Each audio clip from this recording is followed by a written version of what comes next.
خاوند اور بیوی کا رشتہ یہ تمام رشتوں میں سب سے اہم رشتہ ہے، سب سے بڑا رشتہ ہے، سب سے بنیادی رشتہ ہے۔ پہلا رشتہ جو اللہ تعالیٰ نے اس کائنات میں قائم کیا وہ آدم اور حوا، میاں بیوی کا پہلا رشتہ میاں بیوی کا ہے، اور جنت میں بھی رشتہ میاں بیوی کا ہی رہے گا۔ ہر آدمی اپنی بیوی کے ساتھ، ہر بیوی اپنے خامد کے ساتھ پوری جنت میں الگ الگ رہیں گے۔ اور ابتدائے رشتہ انسانیت ہوئی ہے خامد اور بیوی کے ساتھ۔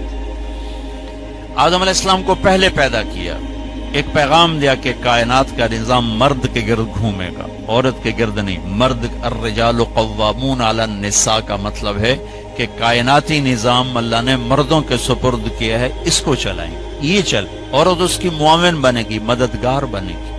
اس لیے آدم علیہ السلام کو پہلے وجود بخشا، ان کا پتلا بنایا، وہ پڑا رہا، وہ خشک ہو گیا، پھر اس میں روح ڈالی، پھر ان کو کپڑے پہنائے، پھر ان کو جنت میں ڈالا۔ اللہ نے اسی طرح حوا کا پتلا بھی بنا دینا تھا، ساتھ ہی ایک گارے کی ڈھیری بنا دیتے تو حوا کا پتلا بھی۔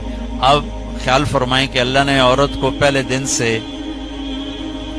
بے پرد نہیں رکھا، پہلے دن سے بے پرد نہیں رکھا۔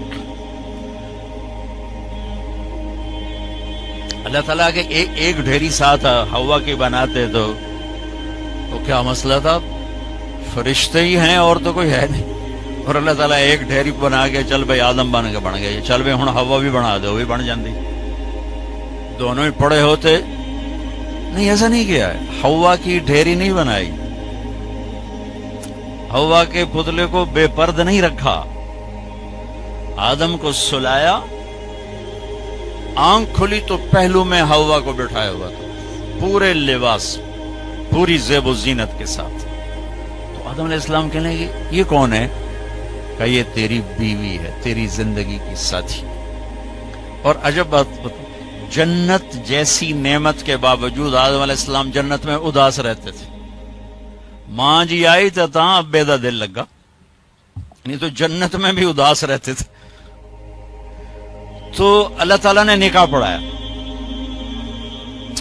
تو اللہ تعالیٰ نے کہا آدم بیگم کا مہر ادا کرو۔ تو یہ مہر پہلے دن سے ہے۔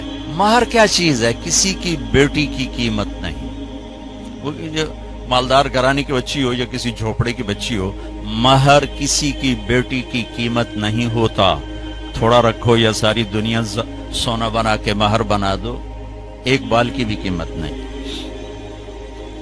مہر ایک علامت ہے، ایک علامت ہے کہ آج کے بعد اس لڑکی کا خرچہ یہ لڑکا اٹھائے گا، جب تک وہ زندہ اور یہ نکاح قائم ہے، یہ خرچہ خامن قوامون علی النساء، گھر کا نظام مرد چلائے گا، عورت گھر میں بیٹھے گی، نسل کو تیار کرے گی، تربیت کرے گی، ایک خوبصورت نسل اگلی نسل کو دے کے دنیا سے جائے گی۔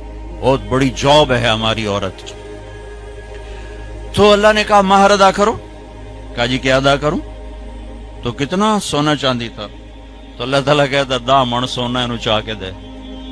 تو میرے رب نے کہا آدم تیری نسل میں میرے محبوب آنے والے ہیں، ان پر ایک دفعہ درود پڑھ دے، یہ تیری بیگم کا مہر۔ ابھی آپ کا تو تذکرہ ہی کوئی نہیں ہے سوائے اللہ کے، کسی کو نہیں پتا کہ میں کس کو بھیجنے والا ہوں اور کیا کرنے والا ہوں ان کے لیے، لیکن آدم علیہ السلام کو اشارہ کر دیا کہ تیری نسل میں میرا محبوب آئے گا، تو اس پہ ایک دفعہ درود پڑھ بھائی، یہ تیری بیگم کا مہر ہے۔ یہ انسانیت کا پہلا رشتہ ہے۔ والدین کے حقوق کے لیے چند آیات، اولاد کے حقوق کے لیے چند آیات، بہن بھائیوں کے حقوق کے لیے چند آیات ہیں، خامند بیوی کے لیے سینکڑوں آیات۔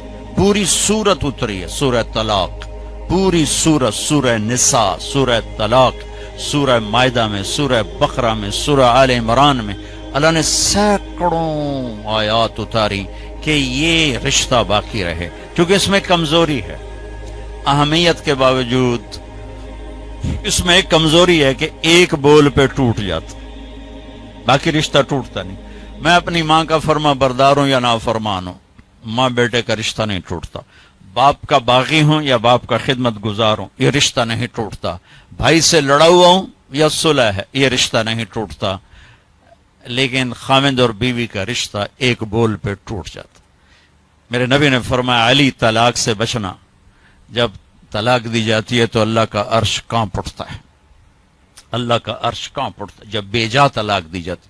ضرورت کے تحت تو طلاق رکھی گئی، لیکن جیسے آج کل کی طلاقیں ہو رہی تو اللہ کا عرش کانپ اٹھتا. میں اسلام آباد سے آ رہا ہوں تو وہاں ایک بچی ملی مجھے، کہا کہ مجھے طلاق ہو گئی کہ سسرال والوں کا تیرے ابے گڈی تو دیتی کوئی نہیں، چل واپس. اور خود وہ ڈاکٹر ہے جی، طلاق ہو گئی. تو اس طرح جب ظلم و ستم ہوتا ہے تو پھر اللہ کا عرش